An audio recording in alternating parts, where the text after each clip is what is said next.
You're listening to episode number 25 of the Transform Your Life from the Inside Out podcast. In this episode, you're going to fully realize that the number one thing that you want in life is peace. Everything that you think you want it because at some level you believe it's going to create peace for you. Peace is the one thing that everyone wants, and it's the last thing that most people have. Keep listening. Hi, I'm Jim Fortin, and you're about to start transforming your life from the inside out with this podcast. I'm widely considered the leader in subconscious transformation, and I've coached super achievers all around the world for over 25 years. Here, you're going to find no rah-rah motivation and no hype, because this podcast is a combination of brain science, transformational psychology, and ancient wisdom all rolled into one to take your life to levels you've never thought possible.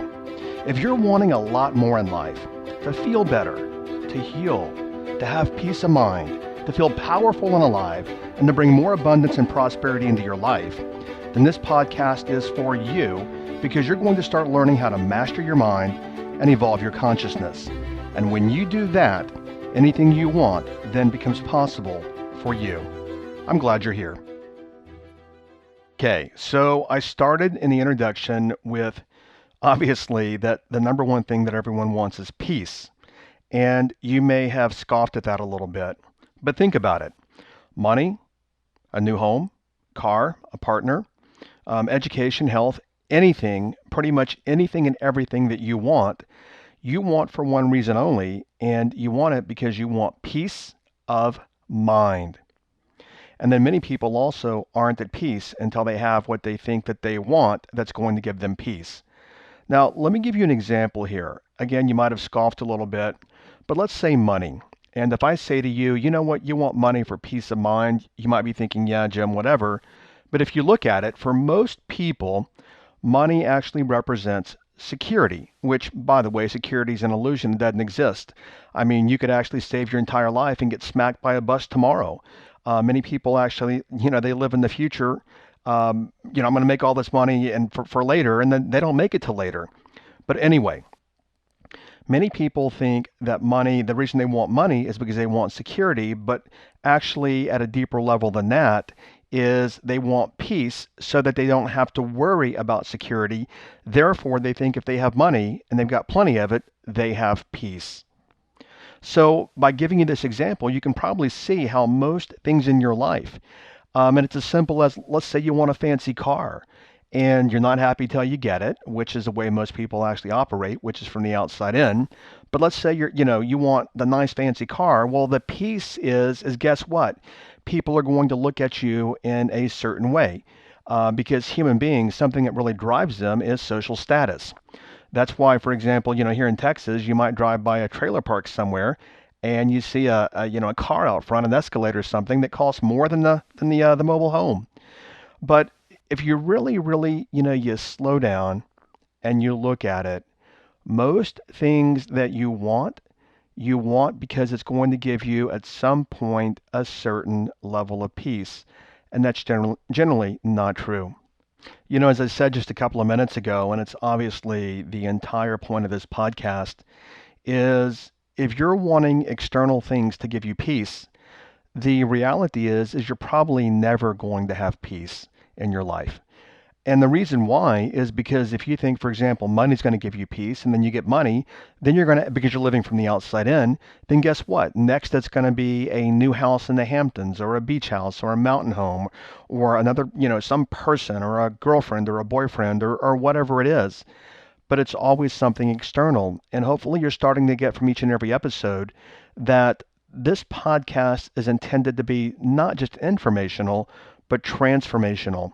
And it's my intent that in each and every episode, you see some of yourself in the episode and you start dropping some of your old ego, some of your old, limitations and beliefs and paradigms and things that have held you backwards. Because the entire point of me doing this podcast, and candidly, it's a lot of work for the team and I to do this. We don't, those aren't things that people say a lot, but plain and simple, it keeps my team busy. We're doing this to make an impact and a difference in your life. Something I want to share with you is this that I learned many years ago, and I talk about pretty much on every episode. I mention my brother-in-law, but this is something that I learned many years ago. Something that he said to me, which was extremely impactful, which is what I'm bringing you here. And when you think about it, it's true, is that it's really hard to do anything well without peace of mind. Let me give you an example of that. I want you to think back to a time in your life when you had plenty of money. Now, I don't know if you're self-employed or you're a single mother or, you're a dad and you have a family and a wife and kids maybe that maybe you're the working dad, maybe you're the working mom. I mean, this day and age, it's, both are fine. Maybe fine is not the right choice of words, but, they're both obviously prevalent in this day and age. But I want you to think back to let's do this first. I want you to think back to when you didn't have a lot of money. Money was scarce. You look at your bank account, it's empty. And I want you to look at how hard it is for you to make decisions. Should I pay this bill first? Should I pay that bill? Does the babysitter get paid? Does the mortgage get paid? Does the health insurance get paid? I can't afford this, and I also or that. And I also want you to notice how much stress there is in your life. You have no peace of mind, and how difficult things are. Now, let's contrast that. I want you to look at when you did have plenty of money in the bank, whatever that amount might be for you, and I want you to look at the different levels of peace. When you didn't have money, you were not at peace. When you do have money or did have money, you are at peace. And I also want you to notice how much easier it is for you to make decisions because if you equate money to peace, which most people do, I want you to look at how much easier it is for you to make decisions when you're at mental peace regarding money. I mean, it's night and day for most people. So the question, the old phrase, the $64,000 question that I have for you is, what steals your internal peace? And, every podcast, I mean, it's my intention to bring you like really powerful nuggets on every podcast, but having internal peace is literally transformational.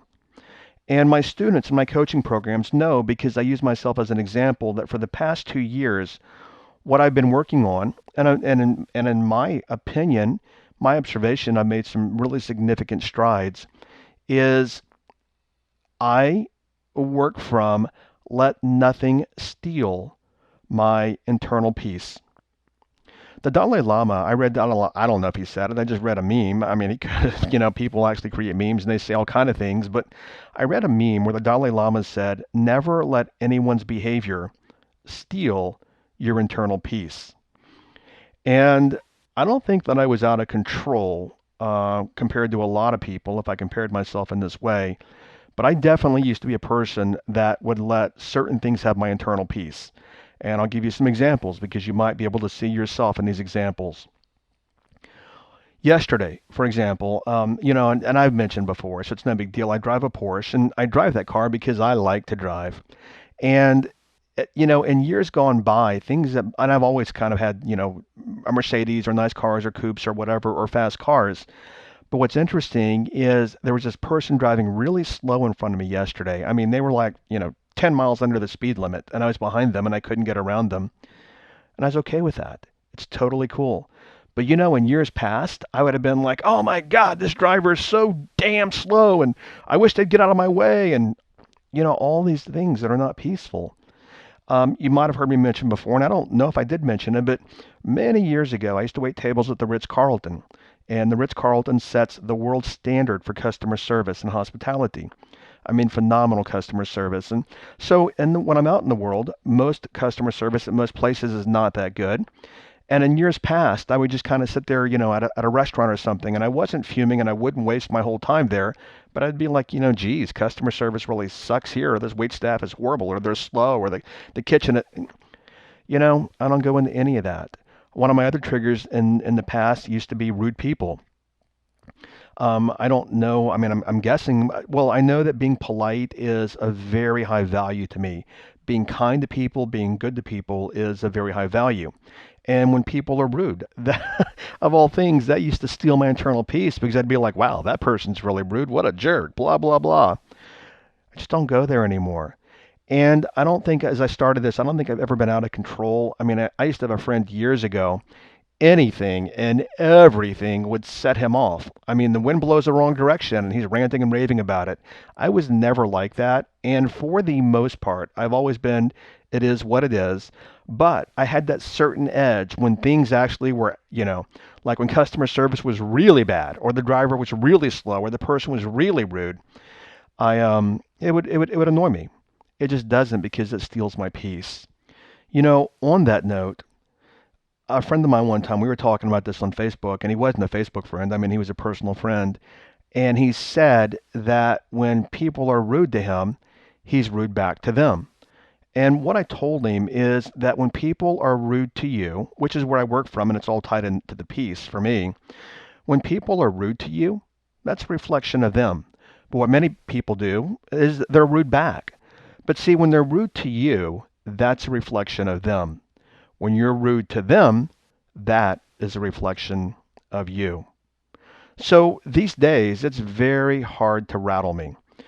And something that I've learned over the years, and I'm finally, and I'm saying this, guys, even though, many of you are following me and this is my podcast, I'm on this planet learning my lessons. And even though I'm in my 50s, I find myself constantly um, striving to mature more and more and more.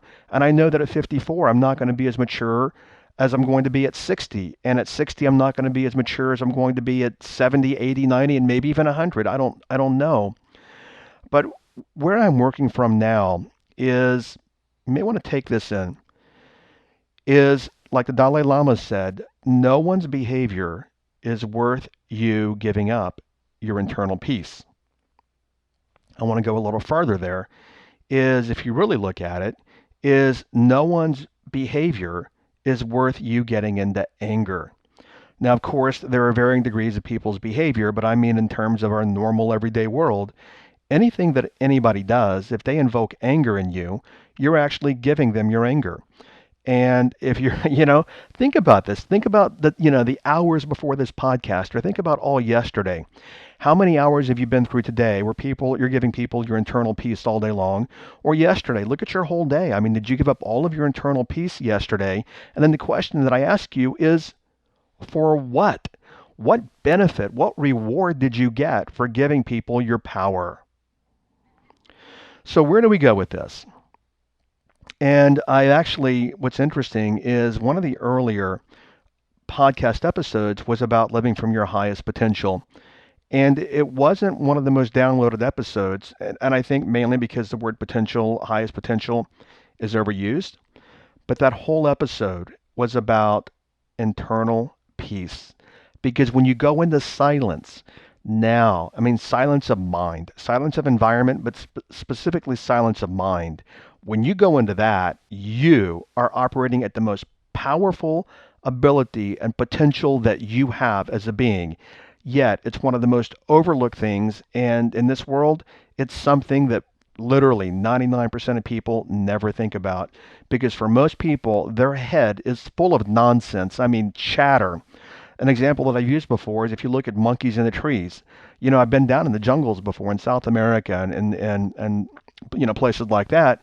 And at night you can sit and you can hear the monkeys talking in the trees, and it's just tons of chatter, chatter, chatter, chatter, monkey noise, monkey noise, monkey noise.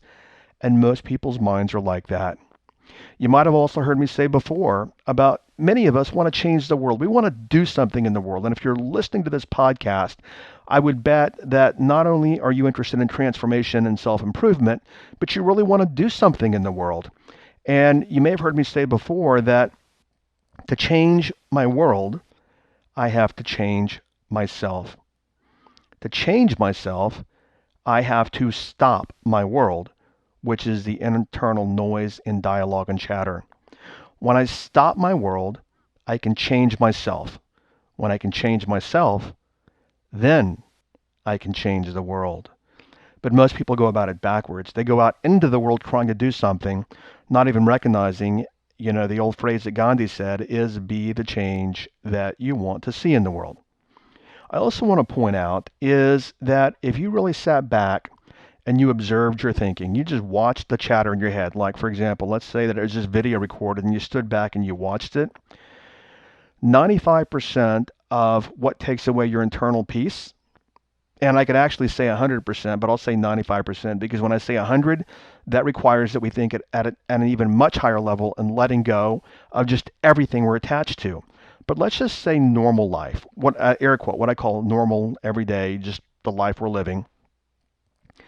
95% of what you talk to yourself, just noise. Literally, it's just chatter about the past or chatter about the future. But literally, it's like Charlie Brown's teacher back in the 70s. For those of you that are old enough to remember, if you're a millennial, I don't know if millennials watch Charlie Brown, but back, in the 70s and late 60s and that time frame, Charlie Brown was always on. And do you remember what Charlie Brown's teacher sounded like? His teacher sounded like and talked like this: wah wah wah wah wah wah wah wah wah wah wah wah wah.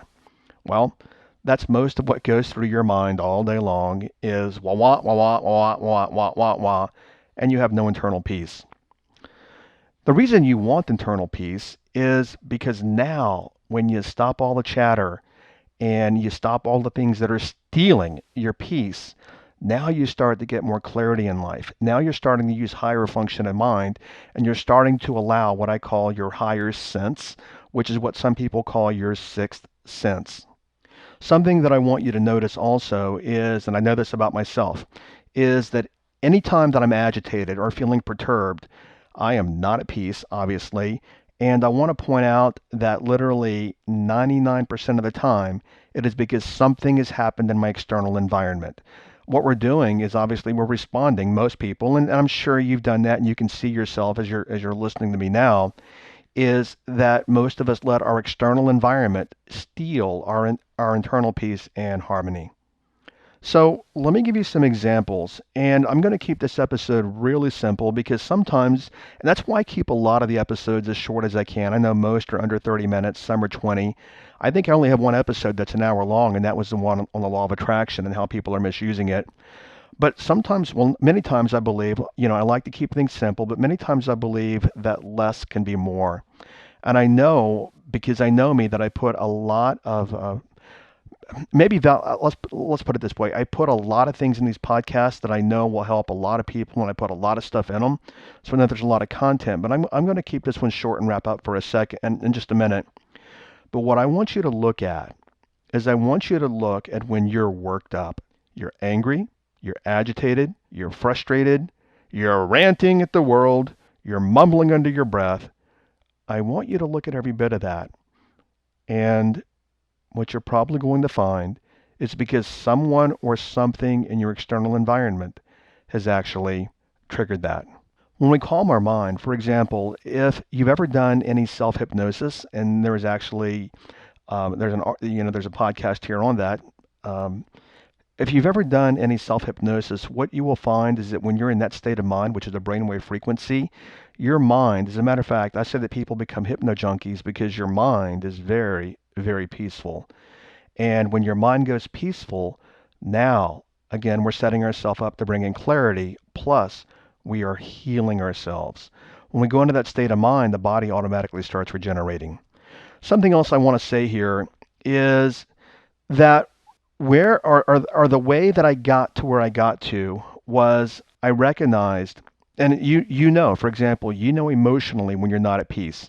And again, it's because you're giving up your peace to something in your external world. What I did a few years back is I actually started working from any time that I am not at peace. Number one is I can emotionally feel it, but any time that I'm not at peace, I am miscreating. What I also want to point out is that I learned to not be at peace and to give my power away and everything else. And that was simply, I learned it very young, as all of us do. What I want to point out is it's nothing more than a habit. And what I've had to do is, through conscious awareness, is to rehabituate to metaphorically take a deep breath, exhale, and come right back to center again and stay in that place. So what I want to share with you is no matter where you are at this point, no matter where you find yourself listening to this podcast in terms of your internal peace or giving it away, it's nothing more than a habit that you've learned to actually go into your mumbling and your ranting and your raving and you're frustrated and you're angry and all these kind of things. Those are all habitual. You simply rehabituate. And let me just give you the little process here again. Anytime that I feel bad, meaning I'm stressed or I'm tensed or whatever, I know in that moment, number one, that I'm miscreating, and I also know that I'm giving away my internal peace, and that is my cue to stop, take a deep breath, and bring myself right back to center again. I'm sure that I'm going to create some episodes on more on this, on silencing the mind, on meditation, on internal peace. But when you have internal peace, you have what I call well-being. And when you have well-being, you are living the highest version of you. Think about that, because see, well-being is not about homes and cars and jobs and titles and people and blah, blah, blah and wah, wah, wah. Well-being is an internal state of being. And when you have that, you are living at the highest potential that you have as a being. Okay, so really simple. It's not so much of an actionable thing, but your transformational takeaway is that you cannot do anything well without peace of mind. So go back to what I said earlier and notice that when you're feeling any of these negative emotions, you're actually most likely responding to the world outside of you, and you are miscreating, and that is your cue to stop or take a deep breath or use a mantra or whatever it might be for you to bring yourself right back to center and right back to peace. All right, the next episode is something that probably, I don't know the percentage, but a lot of you are going to be able to relate to. This question it's a Q&A next episode, and this question is from Vivek. And his question is, are you ready? His question is this: how do I get over the belief that I'm not good enough? Well, the two biggest fears that most people have are the fears of abandonment, meaning people are going to reject me, or the fear of inadequacy. I'm not good enough. And I'm going to give you a very, very simple, put it this way, I'm going to share some things that are very simple that will help most of you literally leave that belief behind on the very next Q&A episode. Okay, thanks for listening, and I'll catch you over on the Q&A. The question is how do you get over the belief of I'm not good enough? Take care and make it a great day today. Bye-bye. Thank you for listening to this entire podcast. If you're the kind of person who likes to help others, then share this with your friends and family. You know, if you found value, they will too. So please share via your social media channels. Also, if you have questions, I'm here to assist.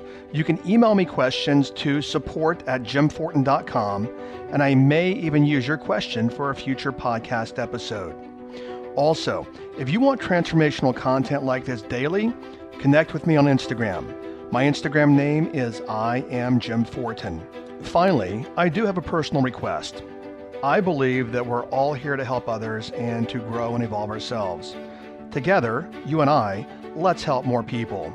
If you would please leave a review on iTunes, and a good one, by the way. I'd be grateful, and through your assistance together, we can transform more lives. Thanks for listening.